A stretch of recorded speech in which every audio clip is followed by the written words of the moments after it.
Praise the lord. దేవుని నామానికి మహిమ కలుగునుగాక.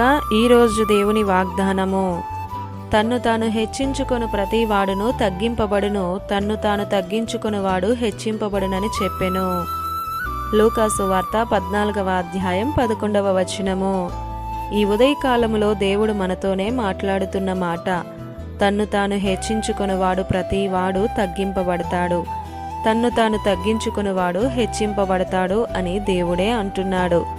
గొర్రెల దొడ్డిలో ఉన్న దావీదును దేవుడే హెచ్చించాడు, సొలొమోనుని దేవుడే హెచ్చించాడు, ఉజ్జియాను దేవుడే హెచ్చించాడు. హెచ్చించిన తరువాత తనలో ఏదో ఒక గర్వం అనేది రాగానే తగ్గించబడ్డాడు. నిన్ను హెచ్చించాలన్నా తగ్గించాలన్నా అది దేవుని చేతిలోనే ఉంది.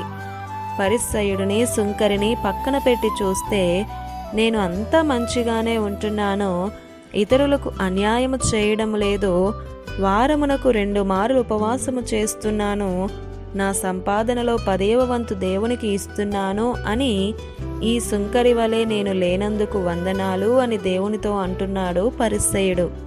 మనము కూడా ఒక్కొక్కసారి ఇలానే ఆలోచిస్తాం కదా. వీరిద్దరిలో ఎవరు నీతిమంతులుగా తీర్చబడ్డారు, ఎవరు హెచ్చించబడిన స్థానములో ఉన్నారు? ఒక్కసారి ఆలోచించండి ప్రియ సహోదరుడా, సహోదరి. కొంత ధనమును ఎప్పుడన్నా ఒక్కసారి వేసి నేను త్యాగం చేసేసాననుకుంటూ ఉంటాం. కానీ 2 గంటలు మనసారా దేవుని సన్నిధిలో గడపలేకపోతున్నాం. ఇది నిన్ను నీవు హెచ్చించుకున్నట్లు కాదా? మనుష్యులు నిన్ను పొగడాలి, హెచ్చించాలి అని చూస్తే మరుగున పడేస్తారు. అదే దేవుడు నిన్ను హెచ్చించాలని ఆశిస్తే మరుగున ఉన్న నిన్ను హెచ్చించి ఎవరునూ పడద్రోయలేని వానిగా ఆయన నిన్ను నిలబెడతాడు.